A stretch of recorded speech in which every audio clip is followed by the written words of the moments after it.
Happy Friday. Let's get an end clip here today. It'll be a normal Friday, shorty. Mike worked on this car today after we put a few cars through a PDI, resealed the transmission pan on the black 540, which I'm driving home as a final test drive in hopes that we can get that out of here Monday or Tuesday next week. This car, it's got resealed valve covers now, a lot of cleaning to get all that varnish off. But they're sealed and torqued, so that's done. Rear suspension is mostly done, needs to be torqued at ride height. We still have front control arms that need to go in. I spent my entire day from noon, I worked from home all morning as usual, noon to about 6:30 over here on the 540. Look at that. Brand new bumper, fog lights, trims, impact strips, hardware, everything. Front bumper's done, front PDC harness is wired. So the end of the line is here. We attach that sensor to this one, to this one, to this one. Then there's a nice little hole right under the headlights made for wiring to enter the engine bay. It goes through there. It follows the main loom up here, goes through a grommet. That was a pain in the ass. Had to take it apart to get it under the cabin box. From there, there's another grommet to get into the firewall. I took that one out, took it apart, ran the wiring through, more butyl tape, put it back together. Now we're in the cabin. We go underneath all the carpeting, under the HVAC box, over to the passenger side. Down the passenger side, past the LCM, in the factory wiring harness using all the factory clips. A lot of disassembly on this car today. Rear parcel shelf is out, rear seat is out, all the door trims and things like that that you need to access. I've left all these wiring ties open because we're going to be doing more wiring tomorrow for the main brains of the operation, PDC harness, which will be the last third. Trunk's all apart, spare tires out. My dad got in here today with the wire wheel, ground off the corrosion, which thankfully was only surface deep, didn't have to take off too much material, and then painted all of that black, which I don't love the way it looks, but it's functional and will prevent future rust, and you don't see it, so it's fine.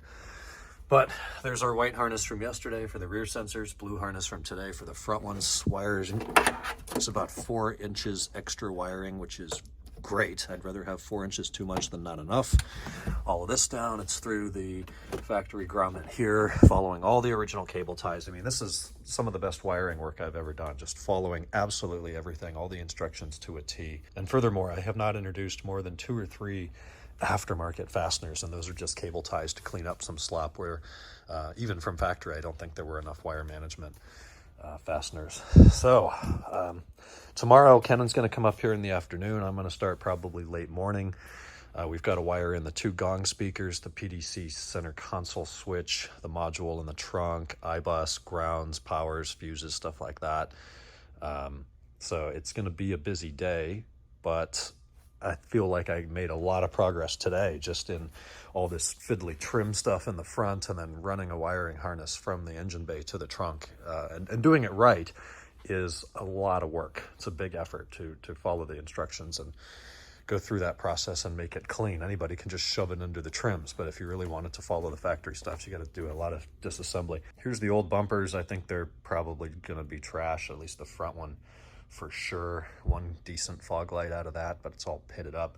Spare tire cleaned up really well. That was filthy. I had no idea what good condition the wheel was in. Big thanks to my dad for taking on that project today while I worked on the wiring. He took out the wheel and cleaned that.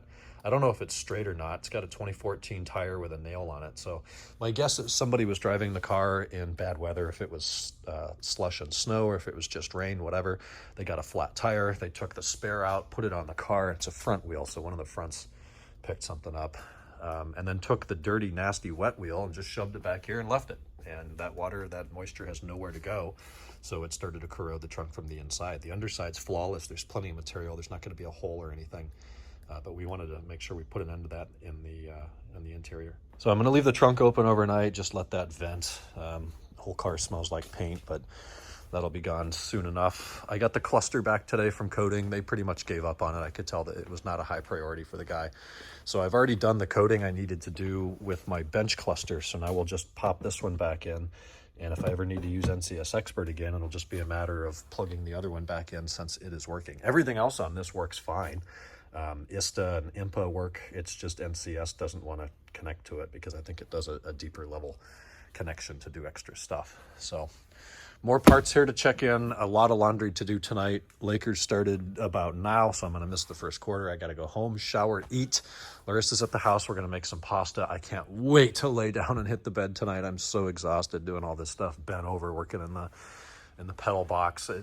All these cars that come in here, it's like I have to take the pedal box sealing out and do wiring right there. I don't know why it's all there, but that's how it goes. Hope you guys had a good Friday. We'll talk tomorrow back in here on a Saturday. Good night.